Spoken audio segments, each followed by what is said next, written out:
Assalamualaikum warahmatullahi wabarakatuh. Pada kesempatan kali ini saya akan menjelaskan tentang bahasa Indonesia dalam berbicara untuk kepentingan akademik, yang terbagi dari beberapa topik. Topik pertama yaitu berbicara dalam diskusi kelompok. Aktivitas berbicara dapat dilakukan dalam situasi formal dan non-formal. Berbicara dalam situasi yang formal sangat membutuhkan persiapan dan menuntut keterampilan. Ada dua bentuk keterampilan berbicara, yaitu keterampilan berbicara dalam diskusi kelompok, keterampilan berbicara dalam pidato. Keterampilan berbicara dalam diskusi kelompok. Berbicara dalam diskusi kelompok bermanfaat sebagai media latihan permulaan untuk menumbuhkan keberanian. Ada beberapa jenis-jenis diskusi kelompok, yaitu kelompok tidak resmi dan kelompok resmi. Kelompok tidak resmi ini seperti kelompok studi, kelompok pembentuk kebijakan, dan komite. Yang kedua yaitu kelompok tidak resmi, seperti konferensi, diskusi panel, dan simposium. Masuk ke topik yang kedua yaitu presentasi dalam kepentingan akademik. Presentasi adalah kegiatan memaparkan atau menyajikan sesuatu kepada seseorang atau kelompok dengan tujuan untuk memperoleh tanggapan dari peserta. Ada beberapa hal-hal yang perlu dilakukan sebelum melakukan presentasi, yaitu yang pertama, menetapkan tujuan presentasi, menganalisis peserta yang hadir, menyiapkan rencana awal, memilih materi, menyusun presentasi, persiapan terakhir atau gladi presentasi, dan melakukan latihan. Topik selanjutnya yaitu keterampilan yang harus dimiliki oleh presenter. Ada 3 keterampilan yang harus dimiliki oleh presenter. Yang pertama, keterampilan fisik, keterampilan menggunakan suara, dan keterampilan menggunakan isyarat atau bahasa tubuh.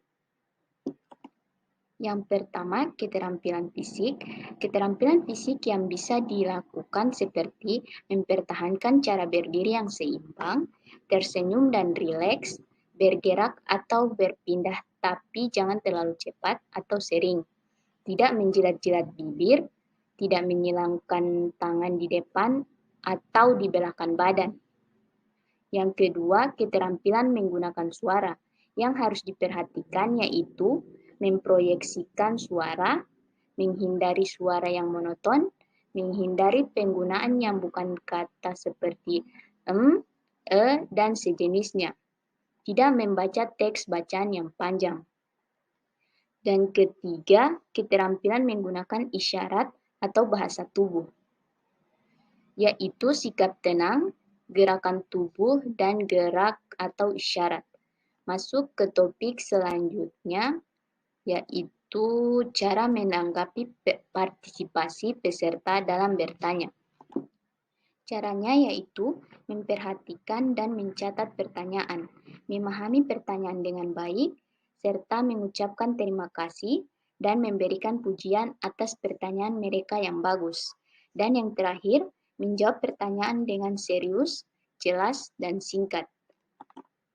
Topik selanjutnya yaitu teknik pidato. Ada